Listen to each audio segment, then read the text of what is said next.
Okay, good evening, everyone, and welcome to another happy hour brought to you by NAAP, the National Association of Adoptees and Parents, where it is our mission to build unity in the adoption community and elevate our diverse voices by promoting dialogue, understanding, and healing through education, awareness, and connection.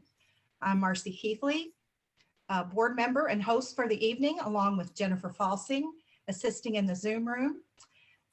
Do we have other board members here this evening? I believe, please raise your hand to be recognized. Let's see, Beth Stewart, David Bull. Is Barbara with us? Not yet. Not yet, but she will be joining us. I think that's all that's here. Welcome. If you haven't already, please place yourselves on mute. And if you haven't said hello to Barbara, our guest this evening, go ahead and do so in the chat bar. She'd love to know where everybody's from. So before we get started, you know, we always have to do a little bit of housekeeping. So Jennifer, if you would please.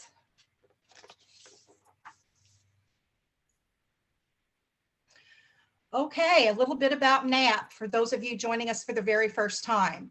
Of course, everything that we're talking about this week is conference. Our conference is this Thursday. That's September 9th, 10th, and 11th in Indianapolis. We do, I believe we still have some people that were coming in person have converted to virtual tickets. Again, this is a hybrid conference, so we have so many attending in person and so many virtual, but I think we still have plenty. We have some more openings on the in-person, correct, Jen? I don't know how many left. There was a waiting list, so you may want to check your email. You should have received an email by now if you did want to attend in person. Again, we host a virtual support and networking groups, publish a quarterly newsletter. We partner with other nonprofits. We offer a wealth of resources to the Constellation if you visited our website. Maintain a community event calendar so we can post other events for other organizations. Provide content on our YouTube channel. We support adopt.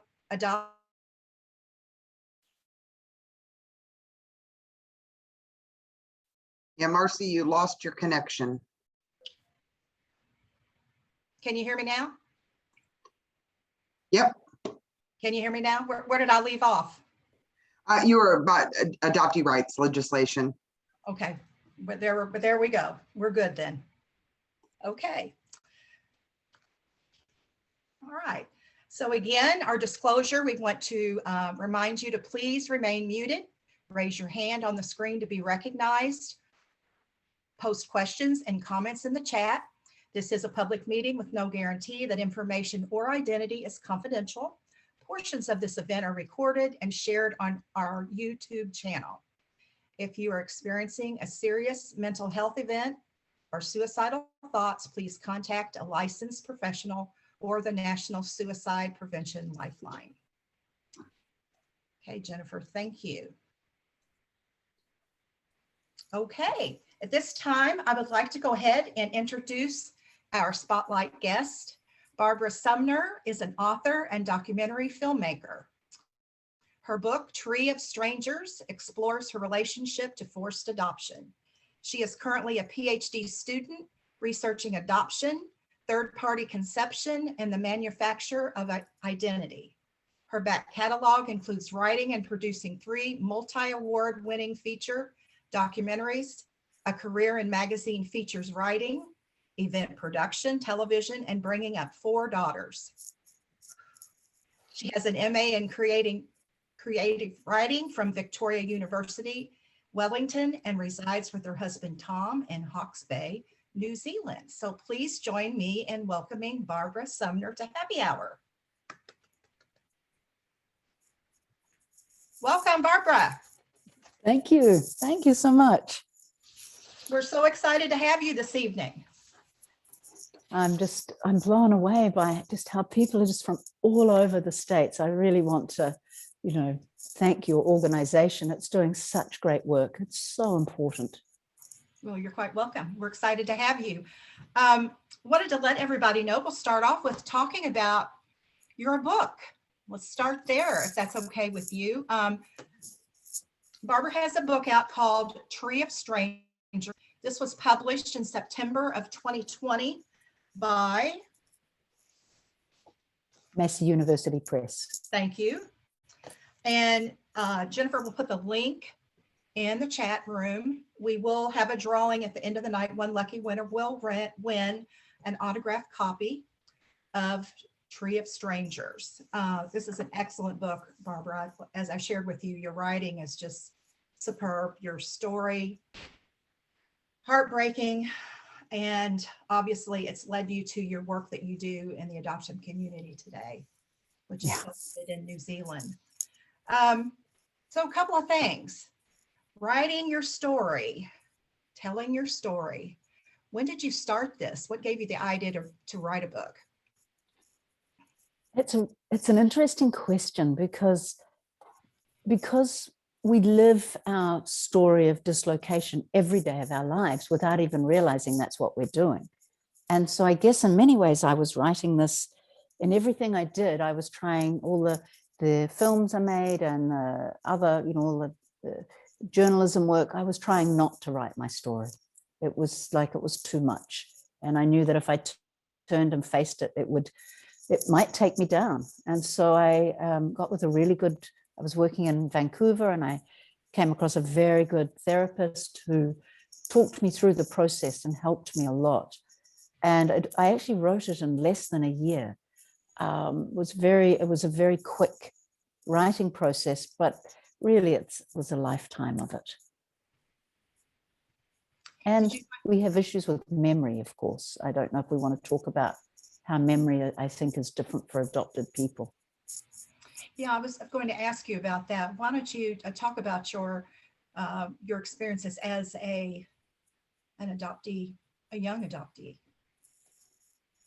Do you mean when I was very young or older? Very young. You see, that was one of my big problems, because I had a very big block about my youth, about my young years. I really couldn't remember anything except for in photographs. I could remember a situation from a photograph, but I had no other memory. You've read the book, Marcie. You'll see that there's that it's just me, as if I'm an only child. But there was an adopted sibling, a brother, although I don't call him a brother, growing up with me. I have no memory of him, none. I have a memory of him in relation to photographs, but I don't remember talking to him, playing with him, going places with him, sitting in the back of the car with him. I don't have any of those memories. So my dissociative state began very early. I think many of us experience versions of that.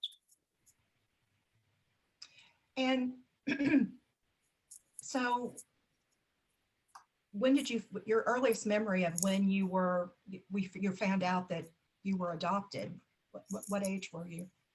Well, I think, I don't know. I think that it's an interesting thing, because I believe that they told me very early, and I always knew, but it was a big no-go zone. So you couldn't talk about it. You were never allowed to discuss it. It wasn't that, they said stories about who my mother really was, or bad stories or good stories. There was just none. No birth story, no nothing, no backstory. It was just a black hole that you weren't allowed to discuss. So it's that, you grow up knowing and not knowing at the same time. I think that's quite destructive. And how would I know language is very important to you in adoption, and you describe your parents as adopters. I do. Tell us about that. Well, I think that when we talk about birth mothers and birth fathers, but particularly birth mothers, I feel that what we do is we reduce those women to the physical function of their body. That has then become something that we can take advantage of and use. And we give and non-adopted people don't call their mothers birth mothers. So I'm always looking for equivalence with non-adopted. I'm always looking for the things that separate us And so I call my adopters, I don't really call them my parents anymore because they don't want anything to do with me because I went on this journey and wrote the book. But I call them my adopters, and my mother and father, who have both passed away, my mother and father, because that is actually what they are. Yeah, so there is a period in the book where you have a falling out and you receive this certified letter. Oh, yeah. Yeah. I mean, I was young. You were very young. 28. I was a single parent with 3 children on my own. I'd left their father when I was 23, and the children were 1, 2, and 3. It was crazy. And at the time, you know, and I got this, I'd fallen out with him because all I did was say that I didn't want to put my children in a dangerous situation with some of their family who were often drunk. And that wasn't what I wanted to do. So that was enough to trigger them sending me a letter to say that it was time, that if I couldn't accept their family, it was time we disassociated. That word has always stuck in my brain, that idea of, you know, that I had failed to meet their needs and behave. You know, it's one thing to be an adopted child, it's something else to be an adult who was adopted, who is still required to perform. I think about adoption as being incredibly performative. We are, right from the beginning, we are acquired to perform the role of the child they couldn't have. And therefore we have to behave like they think that child would have been, so that they can continue the myth of the fictive family. And how difficult that was for you, because you couldn't talk about any of that. You had no freedom to tell me about, you know, the day I was born or what took place after, or anything about my mother. They just totally shut you down, totally. And when you look for your mother, yeah, at 23, when you had a picture, I remember when you had the picture. Yes, I got that later, but yes, I got that much later. Well, that was when I'd found her, and I guess we can just say it because it's always good to get out of the way. I found my mother. We connected through a third party, and she was living in Madrid in Spain, and I'm in New Zealand, and she got on a plane to come to New Zealand, and the plane crashed. So we didn't get to meet. But then I had this photograph of her, and I went to my adopter's house, and I had a small one of my third child was still breastfeeding, so I had her with me. And my male adopter, I did the unforgivable thing, and I showed him, at dinner, I showed the picture that I had of my mother, and that he ripped it and screwed it and threw it across the table and said, "There is your mother." And that was it. You know, we never spoke of that again. So there was certainly not all adopters are like that. And I guess that's that thing we were talking about earlier, Marcie, that, you know, we can get lost in our good and bad adoption stories. And somebody will always say to me, "Oh, but I know who had a good adoption." And I think that we need to, we need to tell our stories to each other to support each other and help with our growth and our healing. We also, I feel like, when we're in non-adoption circles, that our stories belong to us, not the world, and they become, you know, it bleeds, it leads kind of thing. And really it's the law that we have to change, and we have to turn, as I feel like one of my jobs is to turn the non-adopted focus on the law and how it treats us as second-class citizens. It treats us very differently. If you don't mind, I'd like to jump to chapter 16. Oh, opened it on that. And I know there's so many adoptees here this evening that can relate to this. That's why I chose this one. Well, if I can get there. It marked. Here we go.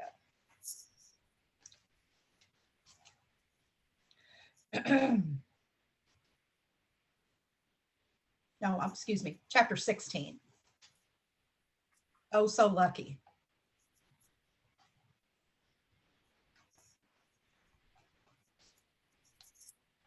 Okay. On page 135,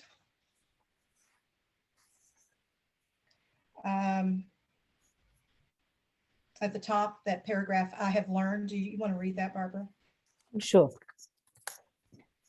I have learned to never trust a clear blue sky, but over the years, I've formed an uneasy truce with luck. I overcompensate. I'm always on time and never late. Every kind deed must be repaid. Any gift equaled or bettered. I carry a mental ledger in which I tally every friend and acquaintance. I mark each for repayment or no further action required. If I leave a single column unbalanced, I am stalked by the fear of my luck running out, of being unchosen once again. How many here can relate to that? Does anybody want to comment?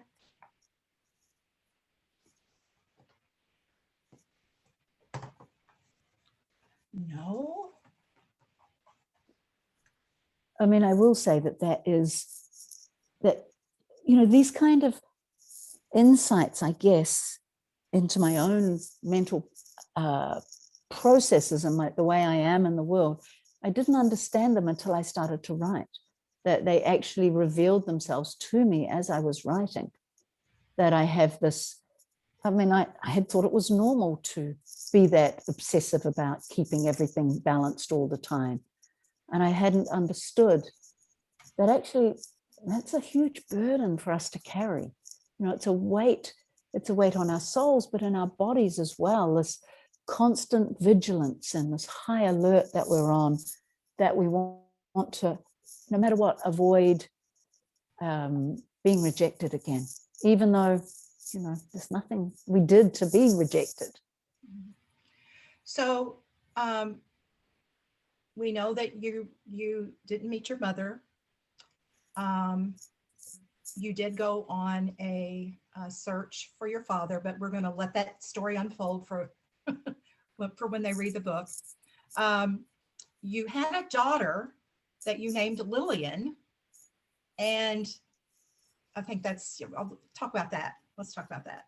Yeah, it was actually my name. It was the name that my mother had given me. So I had gone and changed my name, and then I changed my name by default to Sumner, which was on my birth certificate and is my mother's name. But I didn't feel I could use the name I'd already given to my daughter. So I actually, there's a chapter in here called How Many Times Can You Change Your Name? And it's about all of those flip-flops that I've made in my life, lots of them. And I'm thinking about changing my name again. Maybe this time to Lilith, because I think it's very close to Lily, and it's also, you know, it's Adam's first wife, so it feels quite a powerful name. Okay, so let's talk a little bit about the work that you're doing in the adoption community, and it all starts with obviously what you personally experienced firsthand and your frustration with the records being closed and adoptees being treated as second-class citizens, and the denial of, you know, basic information that belongs to you. Tell us all about that in New Zealand. Bring us up to date on the Adoption Act of 55. And yeah, our Adoption Act was made in 1955, and it's still in place. We're doing some law reviews, but they are appalling from what so far. But one of the things that I began to understand, and I think I can't speak for, you know, all the various places, the laws in America, but what I began to understand is that adoption law is not welfare. We have welfare legislation, you know, things to people that are children that are removed from very dysfunctional families that are then taken care of by social welfare and foster. But adoption isn't like that. Adoption, once you're adopted, there are no checks and balances. There is no one that comes knocking on the door, because within the law is a statement that says that you are as if born to the people that adopt you. Your birth certificate shows that even though it's illegal to falsify details on a birth certificate in this country, you have you have these two people who are written up as your birth parents. So yeah, I just discovered that what I believe is that adoption law is not welfare, therefore what is it? And I believe that it's property. It's a form of property legislation, and that it acts as property in that it was designed to support, well, first of all, it was designed to support men. So if it's welfare in any way at all, it's welfare for men who played away, because it's about ensuring that inheritance remains in a hereditary line, not the inheritance stays with legitimate heirs, not illegitimate, which is kind of, when you start thinking that. And then I started to think about the nuclear family and what that is, and when that became part of our general social understanding, and how before 1955 in this country, it was considered shameful to give up your baby, and it was also illegal. And then it's almost like overnight, they did something, they marketed it in such a way that it became acceptable to do it. In fact, not even acceptable, but demanded of you. And I thought, well, and it came at the same time as we're developing the nuclear family. So a single mom does not fit a nuclear family. An infertile married couple do not fit a nuclear family. They don't fit the mold that society was being created around. So I believe that we are part of a social experiment to create, to support the idea of the nuclear family. And what do you say to those individuals that say, well, what about today? I mean, that was then, but what about today with open adoption? Well, the law hasn't changed and there is no open adoption. It's a choice that I believe it's a marketing term used to coerce babies away from their mothers, coerce women to give up their children, relinquish their children. It is not, and of course, once the adoption has been signed and sealed, there is no legal requirement for open adoption. So it's a piece of misinformation and marketing. And in New Zealand today, we are still using that 1955 Act. But because we've never had a public discussion, and I know Peter here can speak very well to what's happening in Australia, but here we've had no public discourse about it. And we're essentially taking the underlying precepts of the 1955 Act, that basically that a child is a tabula rasa, is a blank slate and can be moved from one person to another without harm. And we're just putting that into new laws that particularly favor surrogacy and would-be parents who are, trying to build their families with surrogacy, and to make it easier to adopt is what it appears that the new laws will do. That they will make it easier to adopt. Okay, Barbara, Cinnamon has a question. Cinnamon, could you take yourself off mute, please? Oh, sure. This was back to the little excerpt that you read earlier, and for me, that doesn't show up right. I would describe it as the abandonment wound, and for me, that doesn't show up necessarily as keeping a tally, but it does show up as people pleasing, wanting to make sure that everybody around me is happy and has what they need, and at the expense of myself, right? At the expense of what I need, at the expense of what I want. And so that has been a space where I have had to heal and grow, and take up my own space, right? Learn to take up my own space. Isn't it exhausting? Just having to, paying close attention. I mean, I'm so attuned to whatever's going on in a room. It can be a room full of strangers and I'm, on high alert all the time. And because of that, trying to make sure that everything's okay. Everyone's happy constantly. Absolutely. The amount of energy and time that has gone into making everyone else comfortable and happy and pleased, and all the lost time that could have been poured into myself. I lost myself in the people pleasing. Yeah. What I think also for me as a mother, my oldest daughter is now 40. that I also brought that into my parenting. And had I not been an adopted person, but if I'd also been a parent, I don't think I would have parented in the same way. I think that my need to make sure everybody was okay all the time damaged my children, was not healthy for them either. That a lot of my parenting was that trauma parenting, and it put pressure on them that I don't think was healthy. I don't know if other people have had that experience.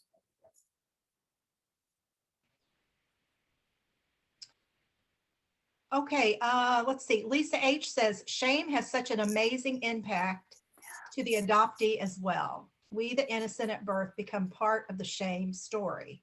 We then inherit the negative connotations. That was a good comment, yes. Yeah, well, of course, that's what happens when you have secrecy. Shame and secrecy go hand in hand. And we call it privacy. You know, that's the public line all the time. Privacy for the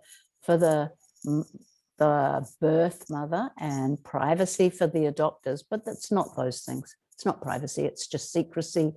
And with secrecy comes shame, and we carry that. I know when I was a teenager and I was very wild for a little while there, and having, you know, lots of illicit relationships and all kinds of stuff. And the sense constantly in my adopted home was that I was carrying, you know, that I was just like my mother. I was a, you know, sexually promiscuous person, and she must have been as well. And so suddenly my genes suddenly played a role where previously that had been completely absent from the relationship. Okay, so a little bit more about New Zealand. I read there were 98 attempts in 40 years for legislation. Yes, that is true. The most of them over the last 25 years, some from the Law Commission, some very high up. And each subsequent government has ignored it. There was one person who was in Parliament for many, many years, and his small, we have an MMP, a mixed member proportional system. So it's very collaborative in theory. So one person in particular managed to have that, ensure that no reviews were ever done until now.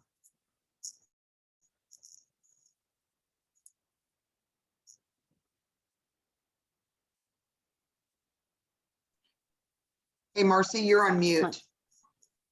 I can't hear you. Sorry about that. And 100,000 forced adoptions. Is that accurate? Yes, it is. We have like now around, I think, nearly 5 million people. But when I was growing up, it was 3 million. In 1972, we were about 2.5 million to 3 million, and we were taking 72 babies a week into forced adoption. And then, 5 years later, 3 or 4 or 5 years later, we have a welfare system comes in, which was called the domestic purposes benefit, that paid women money so they could stay home, and single women could give them money to stay home, look after their children. And adoptions went boom, right down. They almost went down to, almost none. So was it because all the mothers just didn't want a parent and mother, and they just threw away their babies, like some kind of epidemic of, anti-maternalism? Or was it that they were forced and it was the choice of no choice, no options?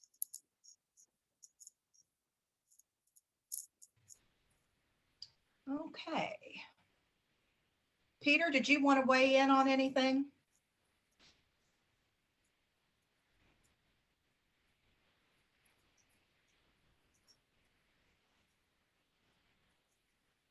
Marcie, I have a comment. Oh, go ahead, Linda. So Barbara, it's similar in the States. It was called the baby scoop era. Yeah. 50s, 60s, 70s. Some of the mentalities still exist today, but it's documented. And so it's even, I don't know exactly how it's documented, somebody wrote a book called The Baby Scoop Era, but that there were between 2.5 and 4 million babies adopted to single mothers to infertile married couples. Yeah. Yeah. And it was like a science experience, some kind of a social, experiment. And some of that mentality still exists. It's different. Adoption here's is different now. A lot of times we see it's the second, third, fourth child that's being adopted because of financial reasons, but there's still the coercion, and that there's a better parent out there for your child than you. That mentality is still there. Amazing. I read somewhere, and I haven't been able to find a reference to it. Maybe somebody here could help me with that. That there was a study done in the US that said that when they looked at what it would take for a single woman to keep her child, what it would take financially, the figure was something like $3,000. Yeah. And yet we know that, adoption, and when it's a business, costs a lot more than that. And people raise money on Facebook so they can afford to take a child from a woman who can't figure out how to raise money on Facebook. I mean, it's because we love adoption. Oh, what a wonderful thing they're doing. It's really quite sick, I think. Don't you think? Well, yes. And currently the average adoption in the States, domestic infant, is $30,000 to $50,000 for a baby. And there's about 40 people trying to adopt one baby. So the whole theory of it's a baby in need is thrown out the window. No, it's not. I mean, it's always been about finding a supply to meet a demand. Yeah. And whether that demand was a social demand that then created a sense of privilege and, that you have a right to a child. I mean, we do have that idea going on always, don't we? That everybody has the right to a child. Yes, it's $1 billion industry in the United States, still billion. 17 billion, I read. Oh, So we're trading. This is child trafficking. Yeah. When I was born, I know that because I did go to court and I was able to access not all my files, but a lot of them. And I could see letters from the doctor back and forward with my adopters and copies of those. And it was obvious that they had, selected my mother and sequestered her on the top floor of this big house, which happened to be just along the road from where we now live, which I didn't know when we bought this house. And I was trafficked. The doctor's nurse was my adopter's sister. So it was definitely trafficking going on then, but there wasn't money involved back then. Yeah. But now, of course, there is, except that, of course, the adopters, I don't know if it's the same in the States, but the adopters pay for the lawyer and the mother doesn't have her own lawyer, and neither does the baby, of course. So you've got this contract that as adopted people, we are object and subject of, but not party to. And that here we can't have it annulled. We can never get out of it. Australia's making that a bit easier, isn't it, Peter?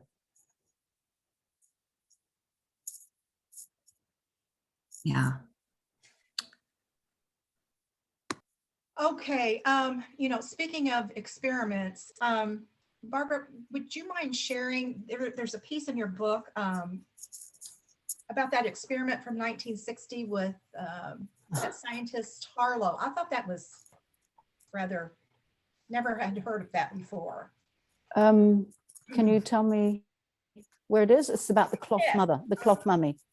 Yes, about you have a page? Yes, I do. 1 second here. I have to remind myself of it. I have so many things marked. Oh, I should try and look here, shouldn't I? Where is it? Oh, chapter 22, the cloth mummy.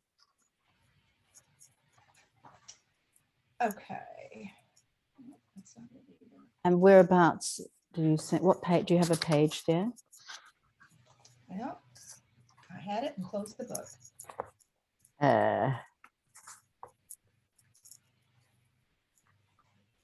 Okay, so on Sorry, page it's a bit- 81. It starts down at the bottom, in response. Oh, yeah. In response, oh, it was all about a thing in the 50s. So there was a American Psychological Association published a pamphlet that just talked about that when you're tempted to pet your child, remember that mother love is a dangerous instrument, and no more than minimal affection would produce a dependent child. So in response to that, it says, renegade scientist Harry Harlow asked, what is an infant's love for its mother? In 1960, the year of my birth, Harlow removed newborn rhesus monkeys from their mothers. He put them in cages with 2 robotic dolls. One was soft and cuddly, the other was ugly and made from wire. The wire mother had a milk nipple protruding from its chest. The baby monkeys would suck from wire mummy for less than an hour a day. For 18 hours, they would take solace and reassurance from the cuddly cloth mother. Harlow went further. Once he'd established the pattern, he rigged cloth mummy so that spikes would shoot out, or it would grab the babies and shake them violently. But no matter how extreme the abuse or rejection, the babies came back. And each time they would do everything they could to make cloth mummy love them again. They cooed and stroked and flirted. They even abandoned their friends to fix their relationship with cloth mummy. The rhesus babies were attached to wire mummy for physical survival, but they had bonded with cloth mummy for emotional sustenance. Despite the abuse, that emotional connection mattered more than food. And I think that really affected me, because we talk about bonding and attachment almost as if they're interchangeable, but I think they're really different. I think that we attach to our adopters to survive, and we are bonded through all those 9 months and whatever time we do get with our mother, we're bonded to our mother. That is a natural human animal, I don't know, mammal process. I found that when I was doing my research and discovered that, it just seemed so upsetting to me. It was terribly upsetting when I began to understand how that works, and particularly, food. And food was always, I had a very dysfunctional relationship with food, because it was always such an issue in our house. We weren't allowed to have food, only when it was, provided for me, and it was, you couldn't snack, you couldn't use the kitchen. And I have read now that control of food is a very, a part of a narcissistic control that some parents do. Of course, not all adopting parents are like that, but it certainly fits within the adopter emotional profile, I think. Okay. Anyone else have a question? I'm going to go on if not. Nope. Okay. Okay. On page 143, psychologist Paul Sunderland says, knowing and understanding your relinquishment story is essential. It's how you make sense of your later life. He calls adoption a denial, a happy ever after hope that buries the real story of relinquishment. The cover up is that these children are chosen and saved. They are fortunate. The horrors of war, he says, pale next to the loss of a mother at the beginning of life. He says the idea that if you can't remember something, it can't affect you is an old lie. Would you like to speak to that, Barbara? Yeah, I mean, the next paragraph, I talk about none of us can remember those long floating months or even our first years. But that's because the prefrontal cortex, the rational part of the brain, is the last to develop. But the limbic system is active before birth. Implicit memory, instinct, emotional life, and flight or fight reside there. And I'd add probably now freeze and fawn also reside there. And that, I don't know, I mean, how many others have had that story drummed into them about how lucky they are? I used to get it all the time from my adopters' wider family. They would say to me constantly, cousins and, adopted aunts and uncles, oh, you're so lucky, you've got such wonderful parents. Well, I didn't have wonderful parents, but nobody knew that, because the abuse that was going on in the home we were so siloed that I thought it was normal. But yeah, we are, and it's not just our parents who can tell us these lies, it's all of society. Right from the top down, we are told that we are fortunate, that it's a wonderful thing, the beautiful lie of adoption. And that then takes, if you start to unravel it, it comes back to the idea of the way we treat children, the belief that children are transferable. And then you can start seeing how we abuse children in other wider, broader contexts as well. So we are not warm loaves of bread to be passed around from one arm to the next. That's not who humans are. I mean, even puppies have to stay with their mothers for long periods of time, or they are considered to be, you don't want one of those because they'll be damaged. So what's next on the horizon for you, Barbara? I mean, have you thought about doing any, since you do documentaries, have you considered doing something that you could provide for the legislators, perhaps, that you could use to change the law? Well, I'm planning on writing a book as part of my PhD, a thesis I'll write it as a book, and I'll probably we'll start filming a documentary, but that will take, I'm going to collect things for 3 years, material, but I'm going to, it's quite, I know it's not that common, certainly not here, but the PhD has been accepted as with a strong activism component. So I'll be going to court to try and have my adoption annulled. I'm going to try and go to the UN and sue my country at that level for violations of various treaties that we have signed. So it will be reasonably, I guess, yeah. And so yes, I will make a documentary as part of it. Yes. Will it help? I don't know. You'd have to change. I mean, I think we changed the world's mind. The world changed from thinking that it was a terrible thing that a mother and child be separated in anything basically before the 50s.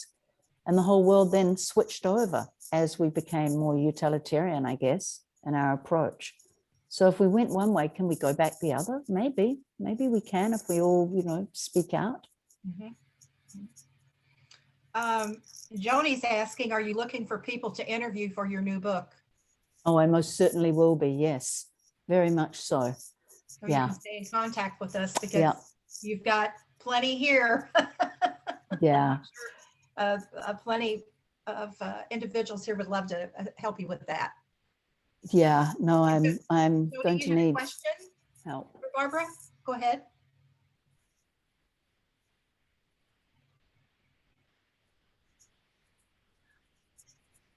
Joni?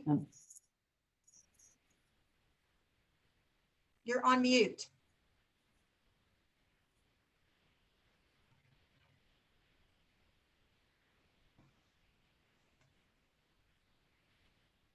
No, I'm sorry if it looked like my hand was written. I mean, my hand was raised. I did not have my hand raised. Oh, okay.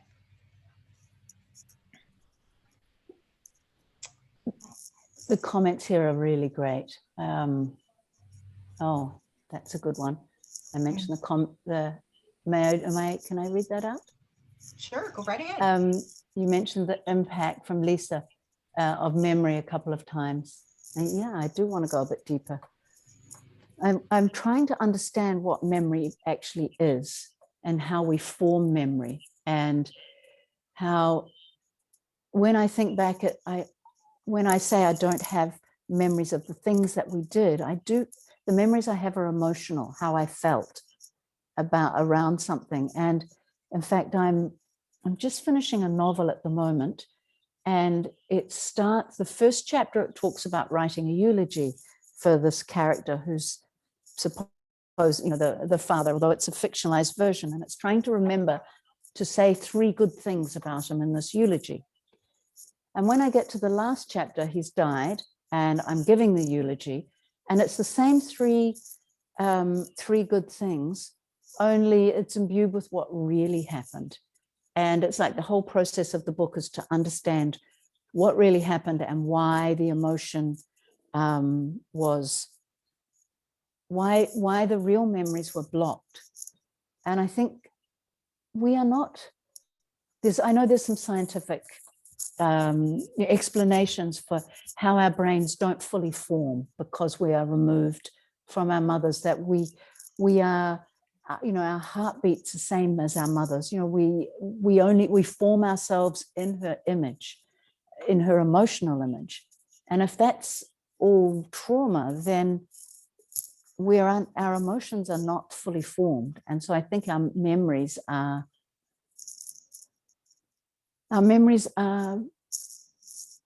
not whole.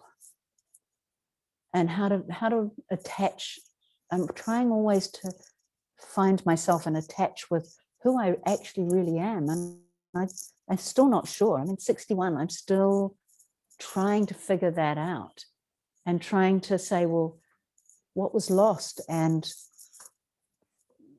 what's been the value of it, I guess. And if it's all suffering, what value can I bring from that? Because otherwise I may as well just end it now, which of course we know that as adopted people, suicide is something that is much more common for us, and certainly an area I played in a lot when I was young. So yeah, and memory is part of that somehow. We can't remember ourselves. I think it is, we can't remember ourselves because we're not really ourselves. Does that make sense? It's a bit nuts.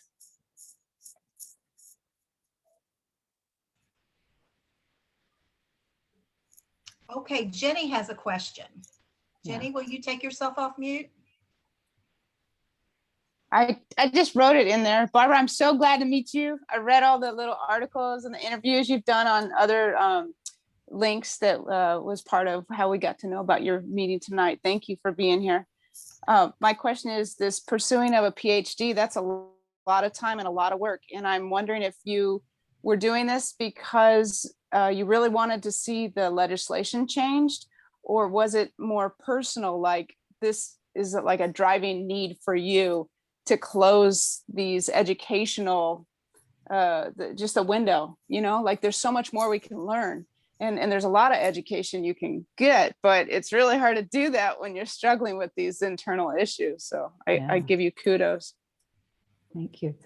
I'm doing it because I want credibility in the non-adopted space.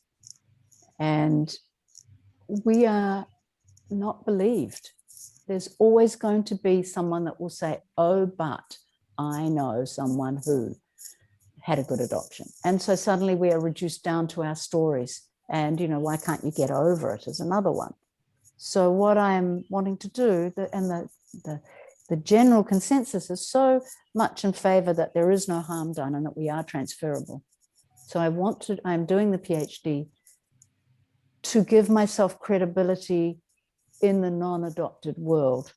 And yeah, so plus I grew up with a family that didn't value education, and they told me I was stupid, and I'm not stupid. None of us are. And so it's kind of a fuck you to them, really. Well, yeah, it's a lot of work to show them that. Good job. Yeah, they won't see it. He's dead and she won't speak to me. Or not only will she not, she lives just 5 minutes from here. She won't speak to me. She's also, because I wrote the book and went to court, she's cut off my daughters and my grandchildren, who, she's known them all their lives. So it's none of us performed correctly. Well, we respect you for sure. Thank you. I respect me now too. Thank you. Okay, Sharon McNamara, she's next. Will you please take yourself off mute? Hi, thank you, Barbara. I was able to hear you once before too. And as far as the memory, so I am a psychologist who is also an adoptee, and I have done everything you can imagine, from primal scream therapy to rebirthing to EMDR and what has helped me the most is to be able, when I'm in an emotional state, to be able to travel back as far as I can in the body to imagine, and it's always triggering for me, this moment of this abandoned baby trying to find that that feeling of connection with the voice or the sound or the smell. And so anyone here who has, if you haven't read the new Bruce Perry book, Bruce Perry and Oprah, he talks about that this trauma wound, especially when it happens in the first 2 months of life, is it changes your brain development. You have an overactive brain stem. You do have more reactions. I mean, I still have a startle response. I'm easily triggered. And I have learned through my left brain and my teaching myself as a psychologist, oh, that's what this is. This is what you do. So I do believe we're healable, but I just want to say that memory is a community event. You know, like, for example, when people have, you know, when JFK died or 9/11, we all hold that collective. So our adoption is a community loss. So anyway, that's all I have to say. Anything you want to say in reaction? Wow. Yeah, no, I mean, when you just said then about it being a community lost, I mean, I don't think it was what you were meaning, but I immediately switched to a memory I'd forgotten I had. And it's my only, I think it must be one of my only physical memories of myself as a child, is being in a shop with my female adopter and the radio being on and the moon landing. So I must have been 9. Was that 1969 when that happened? I don't remember, 68 or 69? It was 69. Mm-hmm. Okay, I remember that clearly. Mm-hmm. And people around were all cheering. And there was but I think, you know, one of the things that adopters do to enable themselves to believe that this is their child is that they do a collective forgetting. Mm-hmm. They try and forget that the child is not their child. And so there's this, it's like a memory hole, and it's where everything goes. And, you know, none of us start from the day you're born. That doesn't when we start being human. We go back. Well, they say that you can trace your DNA. I think it's like 14 generations. So we come from all those people, all those hundreds of people that are required to make us who we are. And we must carry something of them within us. You know, there are memories. We understand that. We understand there are memories that, epigenetic memories that carry forward all the time. Oh, absolutely. And I believe that the ancestral healing is also a piece of your adoption healing. It is to see if you can find, I mean, we talked about, my anger is not so much at my adopters or at my birth parents, but at the grandparents, because they didn't support my birth mother. They made her the bad one. Yeah. Mm-hmm. Yeah. Ancestral healing is interesting, isn't it? Because, of course, something that was thrown at me recently was, well, what's your problem? We've got DNA. You can find all the people. I think that's great. Yes, you can. Of course, many of us have been able to, but that's not enough. It's the disappear. We are disappeared from our families. We still, doesn't matter if you find them. We still not on both my parents are dead.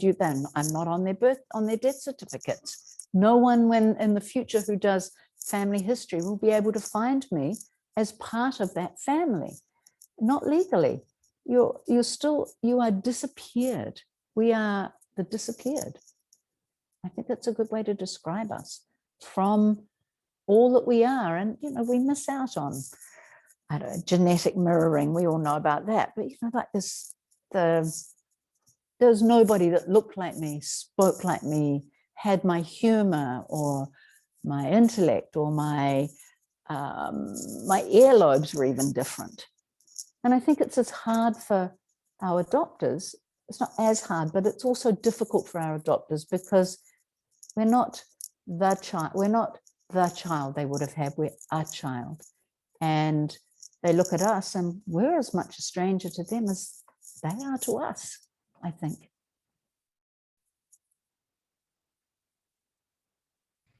Okay, Lynn Williamson is next, I believe.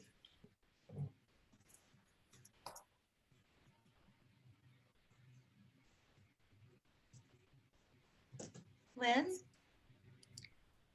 Yes, sorry. No, I didn't mean to. I was busy putting something in the chat box, but it became disabled. So that's okay.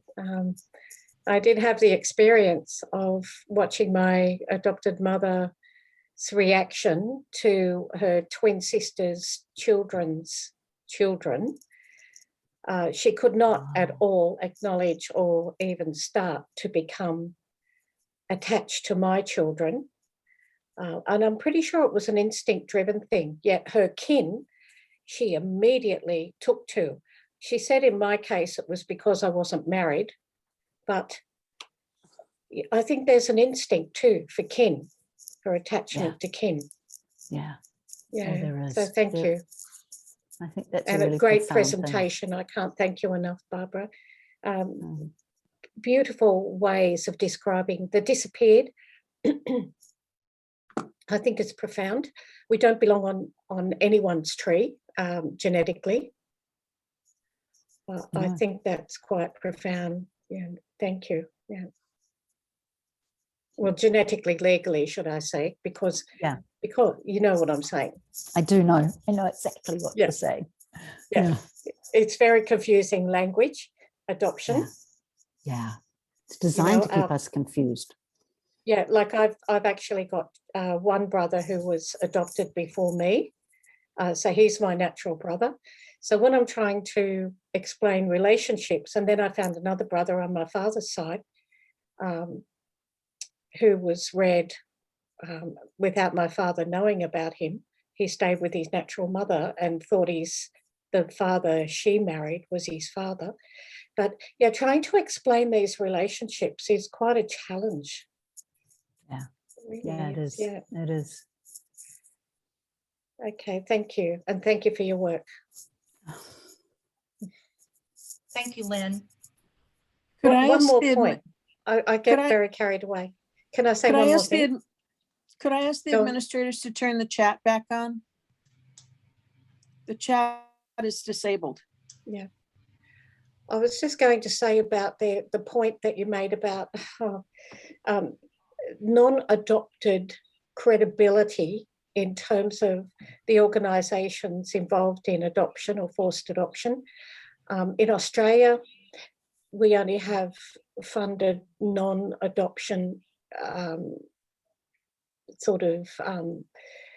agencies where adoptees or mothers are only sought in a non-professional way for opinions, just to tick a box for their accountability that they've included us,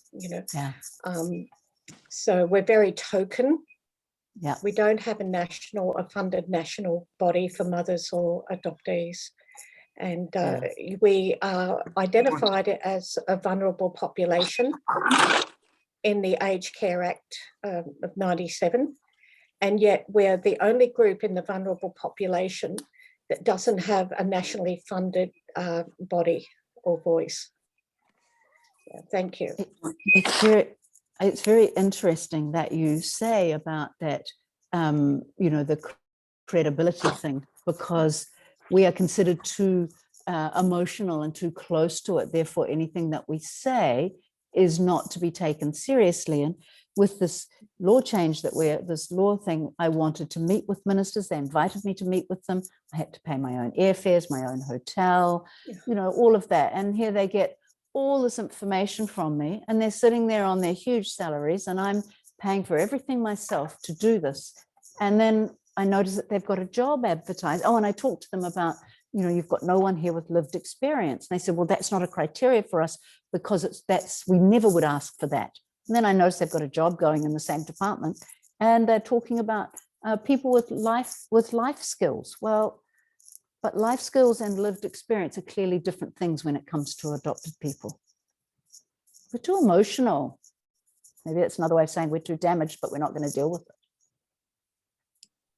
Well, I think you're right. And I think nobody wants to admit or acknowledge that adoption does damage because it's still a current practice legally. Yeah, it's true. Okay, we've got Michael Knox next, and then Rachel. Hey, thanks for the presentation. No, I was just going to comment that, the history of DNA, I found my biological family when I was 58 years old by accident. And it was absolutely amazing that my half sister and I basically lived identical lives, our whole, from high school on, everything we did, everything we love, and everything we do was identical. And, and I never had that growing up, which, so when you're talking about DNA history, yeah, it makes it's there, and I found, my birth father, and sure enough, it goes on and on with that kind of stuff. And so when people say, oh yeah, you're a blank slate or something like that when you're adopted, no, that's not true. And I never would have given that a second thought. So, but to circle back on something about, I forgot where it was far earlier. Believe it or not, my birth mother, 8 or 9 years after she gave me up for adoption, she worked as an adoption counselor where she, connected families. And she saw when Roe versus Wade came on, they would have hundreds of babies. She worked in Alabama. And the day that happened, they went down to like 3 days, they would have hundreds and hundreds a year, down to 3 a year. And it just goes to show how horrible, it's like what happened to all those children, and she was devastated by it too. So, but thanks for the presentation. It was great. You're welcome. I was just going to add a little bit on the DNA discussion because something really stood out about that for me. I found my parents about in 2019 through also by accident through DNA testing. And I think the thing that's really struck me is there's a couple things. One has been when people congratulate me and I can't feel that joy because it's like, wait a minute, I've literally lost 48 years of my life knowing these people and you're congratulating me as if this is something to celebrate when in fact it's a profound loss. Yeah. It's affected every, aspect of my life since that's come about, but it's also unearthed a lot of buried trauma that I had lived in denial of myself. And so, I kind of speak about adoption as being perpetual estrangement because I don't belong anywhere. I don't fit anywhere. And it makes it hard to be able to function and to know like kind of where I fit in any social setting. I mean, it's an awkward kind of a dynamic to try to work through. But it's just, yeah, I guess that's all I have to say. I just, it's, everything you've said has really resonated in a really profound way. I was a baby scuba era adoptee. And, you know, my mother, my natural mother, is a very shut down person because she's never had any counseling about anything that happened to her. And I have a lot of friends in the anti-adoption community who really hate on first mothers. And it really upsets me because I don't, like they're as traumatized as we are, and they had no help. They had no grief counseling, no bereavement, no loss. I mean, they couldn't even acknowledge the loss because no one was allowed to talk about it. And so I see her as being even more damaged than I am, which is pretty hard to be, because I think I was, you know, I think it's interesting too, because the narcissism that plays into the adopter is very common as well. And I was raised, I've been really evaluating that because I've lost both my adoptive parents. My mother passed away a long time ago, but my adoptive father passed away just recently. And so realizing now that, you know, I think maybe both my parents were narcissists, you know, based on what you said about restricting food. My mother put me on my first diet when I was 8. And food became a battle between she and I. And, you know, my father just ignored me. My adoptive father just pretended I didn't exist. And, you know, it was like, you know, but, and now that they're both passed on, you know, the whole issue of estrangement has really cropped up for me because I've literally been disinherited. I didn't get an inheritance from either of my parents. They were divorced and remarried, and both of them gave their spouses everything. And so there's this, you know, this, like, as soon as we stop being pleasing, as soon as we stop being accommodating and following their agenda that they put up, you know, they put for us, we stop being their kids. Like we're disposable. Oh, it's wild. I mean, my experience too.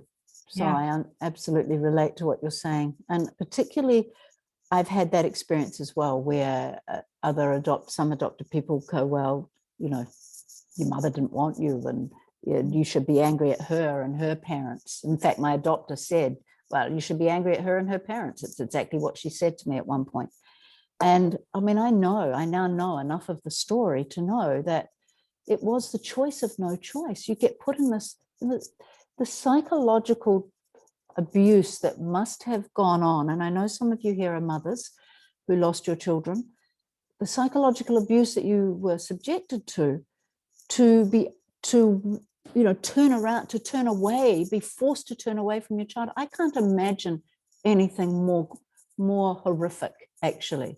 It seems to me the worst suffering that you could have. And I would never say that my mother had a choice or chose this. She did not choose it. Mothers don't choose it. They say it's under 1% of women have little or no, you know, maternal feeling when they give birth. It's just 99% of women are designed to desperately want their babies, and it never stops. I know that it never stopped for my mother. And something else that I discovered when I met my 2 half sisters with my mother, that I realize now, I look at one of my older, the half sister that's 10 years younger than me, so she's the next child she had, and I understand how damaged she is as well, because I think that our mother was so hurt that she struggled to connect and keep that closeness. She was always afraid that she would lose her as well. And I think the damage goes, it's like a COVID virus. It just goes woo everywhere. Okay, we've got Helen next and then Allison.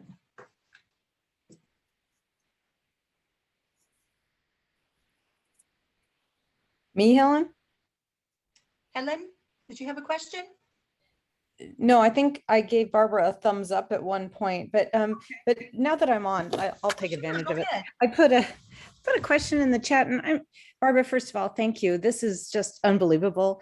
I admire you. I too am writing my memoirs about the adopted journey. So you're a bit of a hero for me too. So I'm so glad to be here tonight, and thank you. This is the first time tonight that that I've connected two things that are very familiar to me with the adoption process. And one of them is this, I guess you call it people pleasing, but this, I'm kind of known as an overgiver, to the point of awkwardness. And there is something, and I don't know if it's some guilt. And anyway, I was very interested in your comments on that. I may have missed this, and I think it was Rachel that just brought it up again. This notion of this food restriction in the adoptee's house, that I've heard this a few times now. That was absolutely my experience. What does that stem from? And I'm sorry if you addressed this before and it didn't sink in. I think I'm just so wowed about these things that I would have never associated with the adoption piece. What is that? What is the connectivity between that behavior and the dynamic of raising an adopted child? I think it's about control, and that because you're missing as an adopter, you're missing that natural biological connection.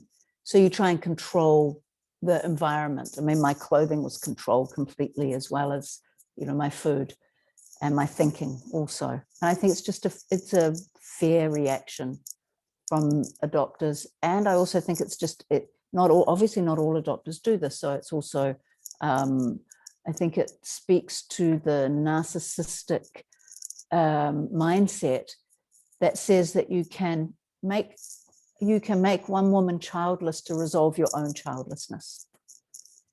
And to think that you can do that, you have to do some pretty big mental gymnastics.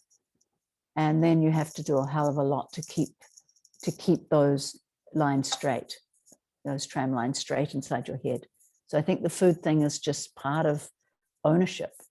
It's ownership. I mean, you think about our pets, domesticated animals. I'm going through this right now because I have a cat that's 18 and we have to have him put down very shortly.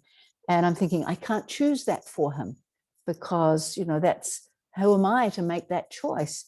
And then talking to my daughter, who's a very brainy person, she said, but you've already domesticated the cat. You've already made all the choices for that cat's life. You can't now expect the cat to make the choice for itself, to go off and die when it's clearly suffering, and there is no value in suffering for an animal that isn't, human. We can imbue suffering with meaning, but a cat can't. And I began to think about that whole, we are like domesticated animals. We are, they choose when they feed us and what they let us do. And I know it's not everybody's experience, but certainly more and more people tell me similar things. And because it happens within this silo of adoption, we think it's normal. It's only afterwards when we start talking to other people. And it's not I kind of knew that the physical abuse I was suffering was not normal, but I didn't really connect with it. It's just something that happened. But it's these subtle things that are not as common, like the food control. These things are very subtle. And I think those are the things that I'm only now really coming to understand as being part of an adoption mindset. Seems like too small a word. Maybe someone's got another word. Anyway, I'm ranting, sorry. No, I appreciate that. Thank you so much. Thank you, Helen. Okay, Allison is next. So many things during this chat have resonated with so many of us. Barbara and I have been in contact for quite a while now, and I've got to say you are my hero as well, because you give me courage to speak. I'm an actor, a trained theatre actor, and I have so much trouble speaking, and I'm getting emotional while I'm trying to speak now. So I just think it's phenomenal that, and I've been doing my PhD in the last 6 months of it now. I just think it's phenomenal that we are all beginning to speak in a counter narrative, which is what my thesis is about, finding a counter narrative to that dominant discourse that tells us we're grateful, that tells us that there's no problem with this, and that I wanted to say before that the word abandonment is central to my thesis because it casts mothers as the abandoner. It's abandoners. And in fact, it's society that's abandoned her and handed us off to other people so we weren't abandoned. Yeah. So there's this really paradoxical kind of language that we speak, but we're all beginning to speak, strangely enough, from right around the world, we are all beginning to speak in the same countering of that language. So when I finished, I would, love some feedback from people who will understand my thesis more than the examiners will, I think. It's very hard to find an examiner for a paper like this who will understand and not have that dominant thing going on in their head. And it causes people cognitive dissonance. Yeah. Because Yeah. their view of the world is being challenged so much by our voices. So thank you again, Barbara, for another great talk. Thank you for this Zoom meeting. Thank you, thank you, thank you, because the more that I hear from everybody else who's saying what I'm trying to say, the more I realize that, I've got something and I can write it now and I can get it out there, because I've been blocked from being able to write it for months. Yeah. I can't write it. So the writing thing, I'm raving now, so I'm going to go. But so the writing thing is like, the more we speak, the more we write, the more we engage with creative processes to get to what it really is that we're trying to say. Anyway, thank you. Yeah. I mean, what you just said, Alison, about dismantling the dominant idea, the dominant belief system, that's really profound for me, because that's what I want to do. I want to dismantle it. It's part of mine, but mine, just to clarify, just to let everyone know, mine is a theatre and performance doctorate. I'm a theatre practitioner. And so I've worked with a group of adopted adults. And I note too, you see, we're all of a certain age here. If we don't speak out now and start to shift this thing, then it's just going to rollerball, it's just going to perpetuate into the next chapter of the same thing. So what I did was I worked with what I'm calling an ensemble, performing ensemble. Yeah. And really it's about common events in our lives, common events that happen to all of us that lead us to this point where we're now post-reunion. If we've been, I don't use the word lucky, I use the word, now the word's gone, see, lost the word as I was in the middle of speaking. I've lost the word that I wanted to use. Yeah, it happens to me all the time. Yeah. Anyway, I'm taking up a bit too much time. So see, and I'm apologizing. Hello. Fellow adoptee. Yeah. Thanks very much, everybody, for listening. And so it's a recording, and hopefully I might be able to organise through Adoptee Rights Australia to hook up with you guys and have a bit of an audience, like maybe a little Zoom meeting where it's played. We'll see. Thank you, Alison. Yeah, stay in touch. Come back and see us. Thank you. I will. Thank you. We appreciate you being here. Okay. Joni, did you have a question? Did I miss you? Joni? I really, really want to know how to print this chat, because to follow what everybody's saying and see them on the screen, the minute I bring up the chat's right in the middle of the screen and I can't see anybody anymore. Yeah, so pretty busy tonight. Yeah. There is a way, obviously. Can we send that out to our attendees?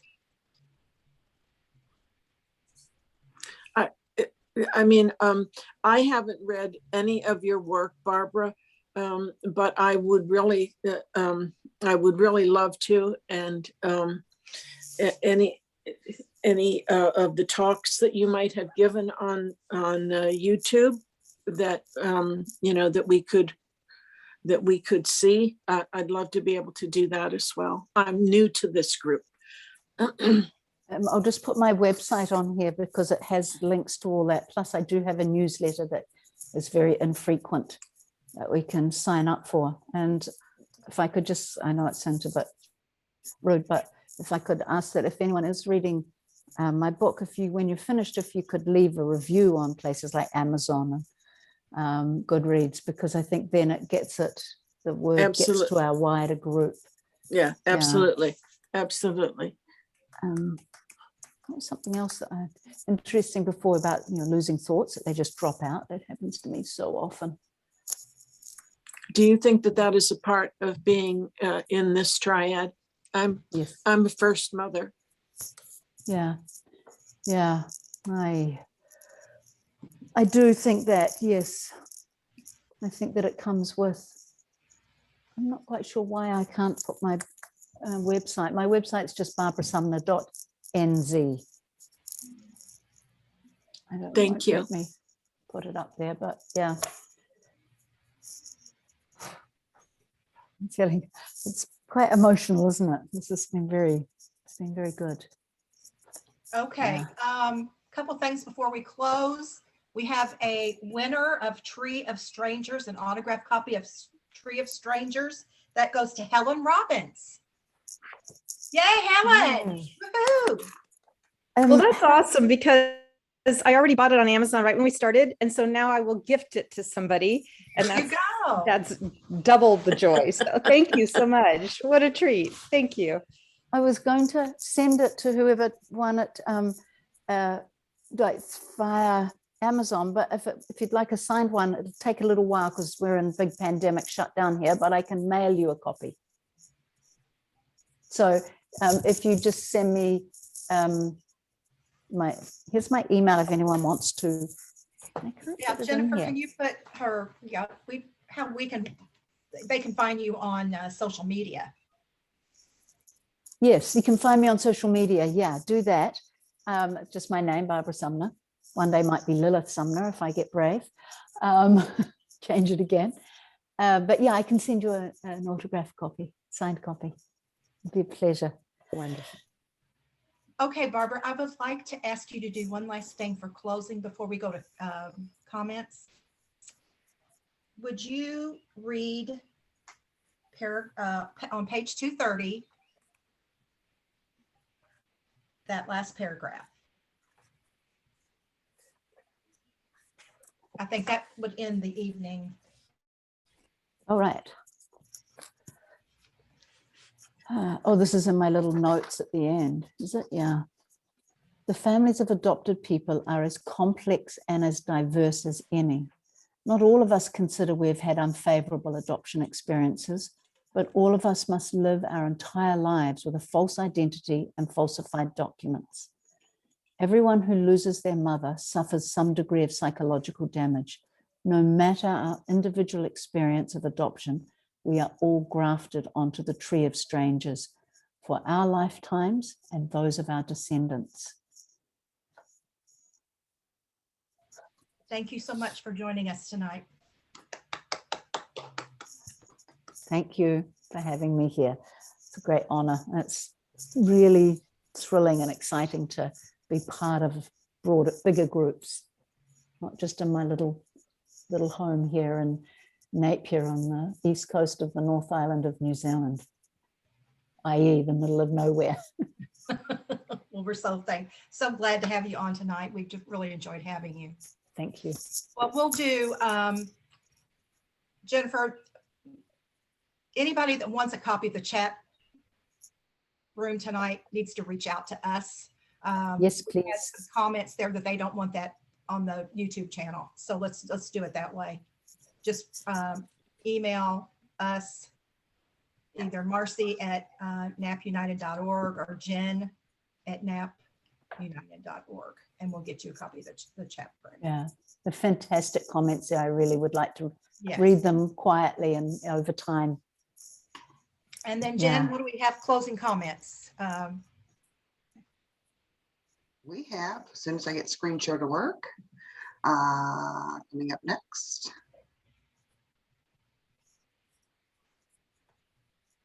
Okay, so we have conference. So there won't be a happy hour until the 17th.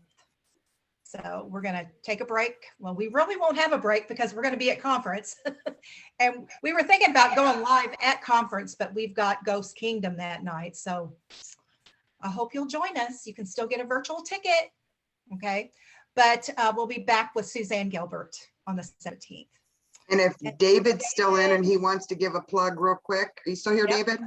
I am. Thank you, Jennifer. I just want to remind everybody that I have the distinct honor of helping to facilitate an adoptee past recovery meeting. Teresa Knorr is my other co-facilitator. This is a group that's for adoptees who have suffered from addiction or substance use disorder or any unhealthy behaviors, or have been affected by a family member who has done the same. We meet every 2 weeks. Our next meeting is Tuesday, September 7th, 8:30 Eastern, 5:30 Pacific. Please join us if you'd like.